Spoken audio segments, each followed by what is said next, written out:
Assalamualaikum warahmatullahi wabarakatuh. Kumaha kabarna sekalian? Damang dinten ieu urang diajar pelajaran bahasa Sunda.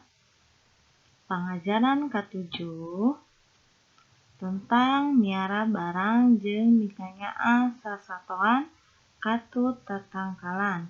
Sateuajan diajar, urang sarerea maca basmalah. Bismillahirrohmanirrohim. Buka buku paket bahasa Sunda halaman 108.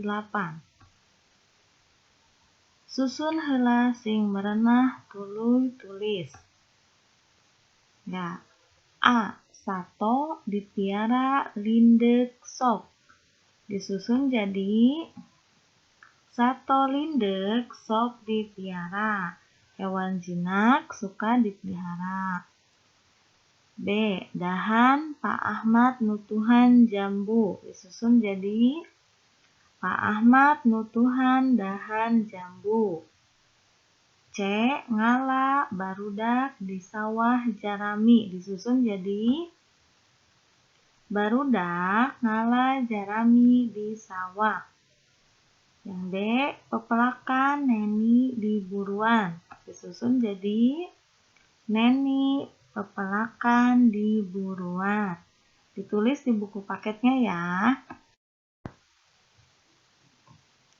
E. Diangon munding teh di sawah. Disusun jadi munding teh diangon di sawah.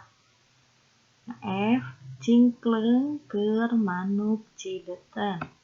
Disusun jadi manuk cingkleng keur cideten. G. Nyileunglem si borontok keur. Disusun jadi si borontok keur nyileunglem. H. Barang api kudu kana. Disusun jadi kudu api kana barang. Ditulis ya di buku paketnya. Selanjutnya dibaca ya. Kandang hayam atau domba atau embe namanya paranje. Kandang japati namanya pagupon. Kandang kuda namanya istal atau gedongan. Kandang lauk namanya buleng. Kandang maung atau sato galak itu karangkeng atau gorogol. Kandang munding pakandangan atau karapyak.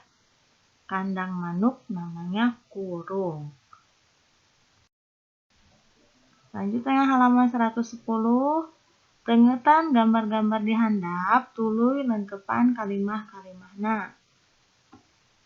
Ieu kandang japati disebutna pagupon. Nomor 2, ieu kandang disebutna karangkeng. Selanjutnya nomor 3, ieu paranti hayam disebutna kurung. Nomor 4, ieu paranti jebakan berit disebutna jebakan berit. Nomor 5, ieu paranti lauk disebutna buleg. Ditulis ya di buku paketnya. Hatur nuhun, semoga videonya bermanfaat. Tetap semangat ya belajarnya. Wassalamualaikum warahmatullahi wabarakatuh.